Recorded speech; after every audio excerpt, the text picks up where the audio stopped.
Good evening, my lovelies, and welcome. I'm Lady Creepypasta. This evening, we have another 2 tales from the Creepypasta wiki. Be forewarned though, my dear, the second tale by Snakon may be a little bit graphic for our younger audience.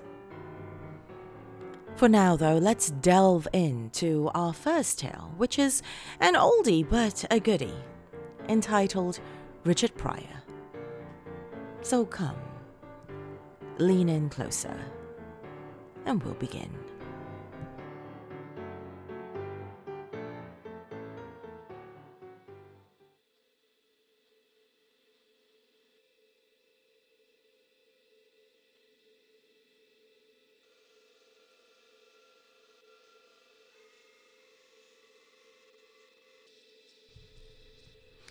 Richard Pryor has been hailed as the greatest comedian of all time, doing stand-up until about 1984, give or take a small amount of time. Or, at least that's what I thought. According to witness accounts, there have been reports of Pryor continuing to do stand-up until as late as 2001, until the MS made it too difficult for him to continue performing. But why haven't you heard of him doing this? Simple. He was tired of touring. He wanted to entertain people on his own terms, using whatever material he wanted. So he started hitting up comedy clubs along the lower West Coast and even some smaller places in Canada.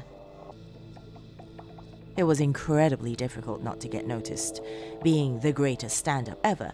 So he wore disguises that almost always worked, but occasionally his ego got the best of him, and he went a few times to incredibly rural areas without anything covering his face. But these were the few times I got witness accounts. Here's the only willing person I was able to find who tracked down his shows for around 6 months in the early 90s. And then again up from 1988 to 1999. Apparently people tried to take photos when he was doing this shit unmasked, and those people got dragged outside and beaten senseless, once or twice to the point of death to act as an example. Remember how he kept doing movies till the late 90s? Well, notice how his ego is mostly what exploded there. Cast members in the late 80s onward talked about this, and this was further shown when it was brought to my attention that he liked to talk about at his shows how a brother be getting better material by the day, Colin be shuffling his shit around for the last 30 years. He started to get angrier as his sets went on, complaining about why everything in the world is wrong, and at a point did a few sets where there weren't even any jokes, just him yelling at the crowd. And after these sets, he just walked back off stage like he was a completely different person. Even more curious, I heard he made one more concert film privately that was leaked to Jennifer Lee, Pryor's final wife and manager, just last year. It was 1 hour and 22 minutes, and the file was titled RP Existence. According to reports, it was shot at Laugh Factory with a camera that looked like it was straight out of the mid-80s. I had to hassle Jennifer Lee to release the details when she eventually broke down when I confronted her in the streets. Crying, she told me about the horrifying picture. It must have taken place in 2001 or 2002. Richard made many business trips for those few years, even though he needed assistance to get anywhere. After hours at the Laugh Factory, it was him in a room with no real crowd, but him standing in front of an unplugged microphone in the darkness.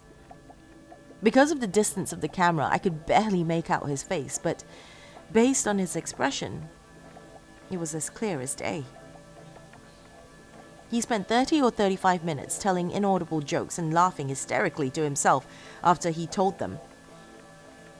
And he looked like he hadn't slept in days, and was almost skeletally thin. 2 minutes after this, though, the man snapped. Just started screaming words that I could barely make out, moving so rapidly like he was going to have a seizure.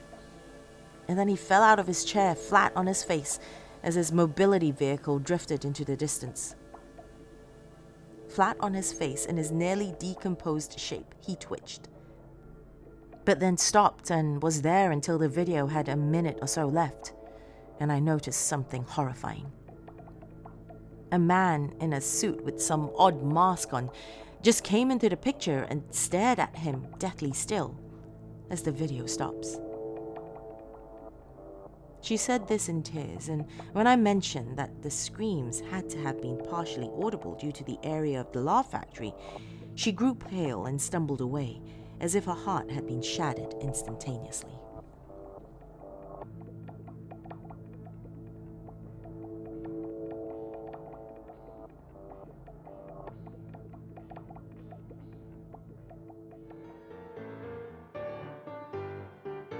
And now though, my dears, it is time for our second tale by Snakon. As warned, this tale may be a little bit graphic for some of us. So if that is not your cup of tea, do feel free to venture in other parts of my realm. For the rest of you though, my dears, come, lean in closer, and we'll begin.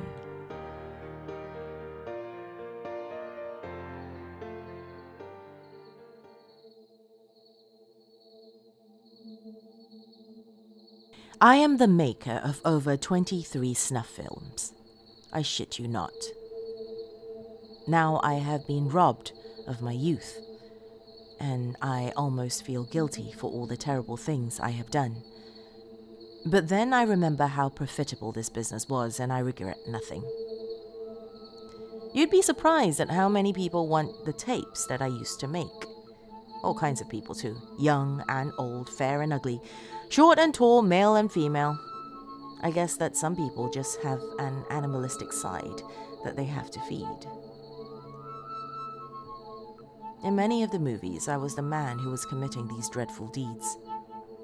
I had a whole crew to back me up, and most of the time it was somebody else who was slowly cutting off the appendages of a middle-aged female we had managed to abduct, or severing the testicles of a little boy who was never seen again, but sometimes I just couldn't resist getting my hands dirty. The process just looked so interesting. All of what I had was spent far too quickly. I lived a briefly amazing life of drugs and prostitution before it all ran out. I was both a sex addict and a heroin addict, and I was desperate to keep engaging in these activities, even as I lost my money.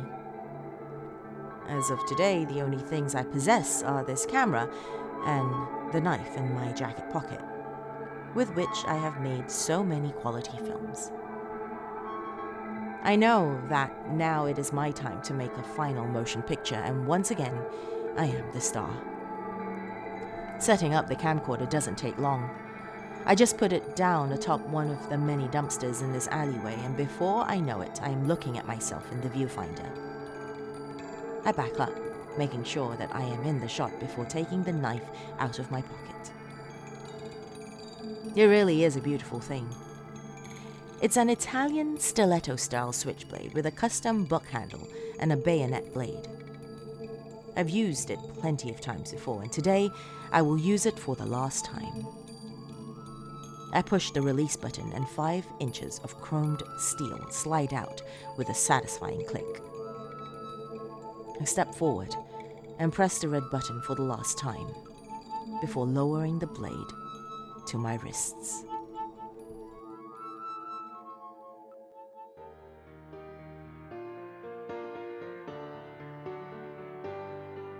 Thank you for joining me this evening, my dears. And before we wrap up, I'd like to ask you for a favor. A good and dear friend of mine has started her own YouTube channel called Meditation and Work Music. So if you'd like to unwind at the end of the day with something a little more zen, do check out her channel and be sure to like and subscribe to it. Leave her a comment as well. Let's help her get that kickstart to launch this channel. As per usual, before we go, I want to thank my dark family on Patreon for your continuous support. Family members such as Dawn Fritzwater, Oliver Dace, L. Andrew Augustus, Stephen Aguilera, Tay the Fluth, Bill Thornsley, Laura Seta-Penry, and everyone else listed in the episode description below. If you enjoyed these stories, my dears, and are watching on YouTube, please be sure to give this video a like and leave a comment below, as this helps others find this channel as well.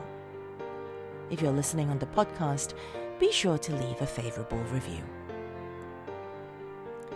If you'd like to follow me on social media, my dears, I am Lady McCreepster on Facebook, Instagram, and also on TikTok.